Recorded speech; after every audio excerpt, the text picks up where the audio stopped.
How's it going, everybody? Welcome back to the channel and to another Overwatch World Cup roster reaction video. In today's installment, I will be reacting to Team Finland's final 7-man roster. As usual with these types of videos, I'll be sure to give my thoughts on the overall team and every single individual player as well. So without wasting any more time, let's dive straight into things by first taking a look at Team Finland's 7-man roster according to their Twitter. Here's who made the final cut after the initial 12-man roster was announced. On main tank, we will have LH Cloudy. Off tank will be Zappis. Then on DPS, there's Davin, RCK, and Ricky. And then finally on support there is Masa and Shaz. So overall, when looking at this roster, I have to say that it's not that bad. I used to think that it was probably a little bit weaker compared to other years, and that could still be true potentially, but it's not as bad as I once thought. And what's great about this roster is that a bunch of its core already have previous synergy with one another. Davin, RCK, LH Cloudy, and Masa all played together on Team Giganti before either joining the Overwatch League or in Davin's case still being in contenders. And besides Ricky, all of these guys have played for Team Giganti at some point in their careers. Maybe not all at the same time with one another, but they definitely have that Team Giganti connection with each other. Oh, and if you're wondering where the likes of Linkser, Taimu, Fraggy, and Big Goose are, then allow me to explain. Let's start off with Big Goose and Linkser because their reasoning for not being on Team Finland is really simple. They both decided not to try out this year. For whatever reason it may be, they said, hey, I want to take a break. I don't want to compete in World Cup this year. After the Overwatch League ends, I just want to have some extra time off. That's it, really. Fraggy and Taimu, on the other hand, are a bit more complicated because they simply just weren't good enough to make the team. Team Finland felt like they just didn't bring enough to the table. Fraggy actually didn't even make the initial 12-man roster.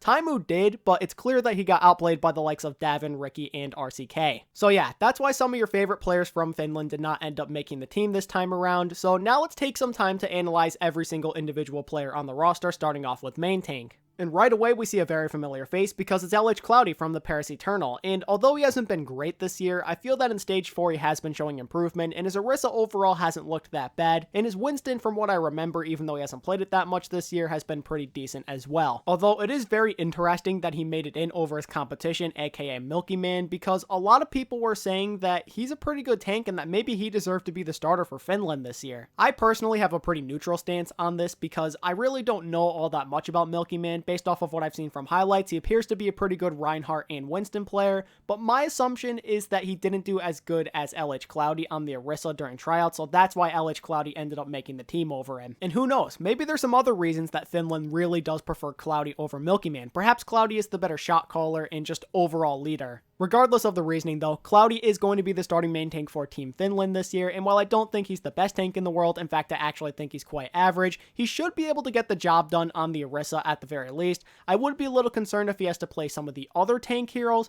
but if Bunker does remain meta for the most part, then Team Finland should be okay at their main tank spot. Now let's talk about Zappis at the starting off tank role because I find it to be very interesting. Before the World Cup tryouts even started, I kind of assumed that RCK would likely end up getting the starting job if Zappis didn't, but it would seem that RCK had other plans as he wanted to go play some DPS this time around. But I'm also pretty sure RCK tried out for off tank as well. Correct me if I'm wrong in the comment section, but it would seem that Zappis likely actually outplayed him if RCK actually did put in a good amount of focus on both DPS and flex tank. Although for the most part, Zappis hasn't impressed me all that much over the years, I do think that he can be a serviceable player on the D.Va, Zarya, and Roadhog. The overall tank line between Cloudy and Zappis is kind of just meh for me. I feel that they'll probably mesh together well in any sort of Orisa/D.Va Hog comp, but beyond that could be kind of interesting. All I'm gonna say is that their tank line is definitely not their biggest strength. I'll leave it at that and now move on to their DPS. Let's first talk about, at least in my opinion, the most expected pick, that of course being Davin. I kind of thought he was gonna end up making the team because he was there last year and he's always been really solid in contenders,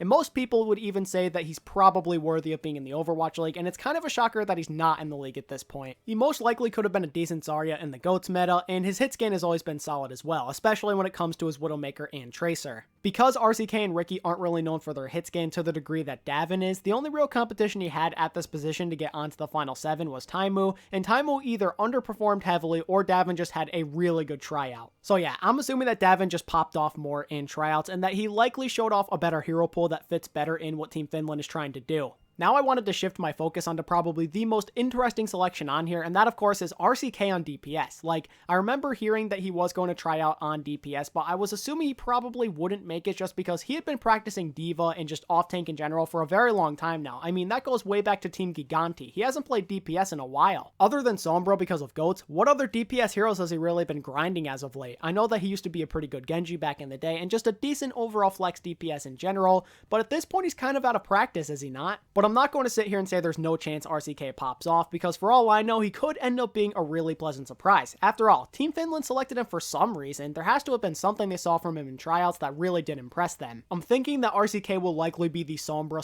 / Genji specialist, where he comes in for any of those maps that are really good for dive, or perhaps just maps that are good for Genji and Sombra in general, like Temple of Anubis for an example. But that might not be all that RCK can play. Perhaps he can flex onto other things that I'm just not aware of. I'm kind of excited to find out what he brings to the table. And lastly, we have Ricky, and if you weren't already aware, he actually comes from Clockwork Vendetta. He was the Mei player on that team, so he actually could give Team Finland a big time leg up if Mei remains in the meta, because he was pretty good at that hero from what I've seen. I'm pretty sure he can also play some Doomfist and Widowmaker, but beyond that, I really don't know what this guy is capable of, and I'm interested to see how he handles being on the big stage. This is his first major event ever. He's finally playing with the big boys for the first time. Other than one season in Contenders, he really doesn't have all that much experience, so I'm intrigued to see how he handles being on the stage and if the nerves are going to get to him or not. Him and RCK kind of have this sense of mystery to them, where we know they're basic hero pools, but we don't know for sure exactly what they're going to bring to the table, and if they're going to play any other heroes than what we're used to seeing them play. Overall though, I'm kind of digging Team Finland's DPS trio. It's very well balanced compared to like last year, where they basically just had 3 hit scan specialists in Taimu, Linkser, and Davin.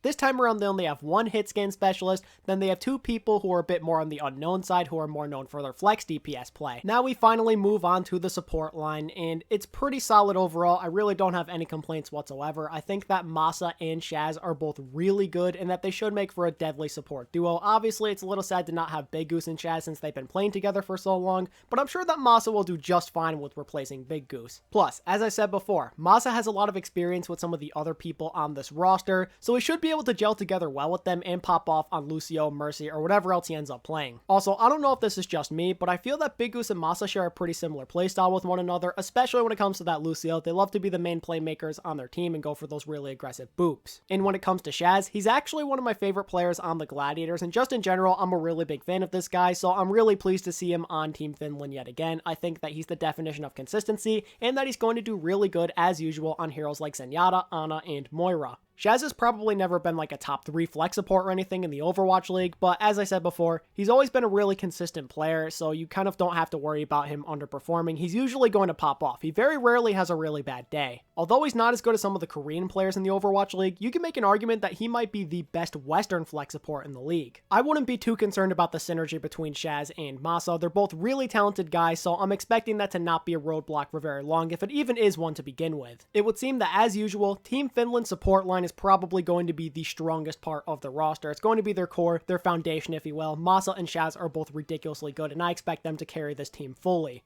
And that's basically everything I have to say about the support line and just every individual player in general. So overall, as I said before, Team Finland's not looking all that bad. But now the question is, how good can Team Finland really do in the World Cup? And my honest answer is that I have no idea. Perhaps they could make it to like the top 8 or maybe the top 4 if they have a really good outing. But there's going to be a bit more competition compared to last year, so it's not going to be easy, that's for sure. There could be a couple of unexpected dark horse teams that people are not ready for, kind of like with China last year, and we all know how that went for Team Finland when they went up against China. They got destroyed. So this team has to stay on their toes and not underestimate any of their competition, but at the same time, they also could be seen as a dark horse team just because, like I said, guys like RCK and Ricky could end up being a big time surprise that people aren't ready for. I really don't know exactly what to expect from Team Finland in the 2019 World Cup, but what I do know is that they'll likely put up a good fight against whoever they end up playing, whether they win the game or they lose it. And with that being said, that is going to wrap up yet another Overwatch World Cup roster reaction video. If you want to see more of these types of videos in the future, then be sure to hit that like button and sub to my channel if you're new. Also, if you want to further support me, then make sure to follow me on Twitter at ATPOverwatch and join my Discord through the link in the description. As always, thank you all so much for watching today's video, and until next time, this is ATP, signing out. Peace.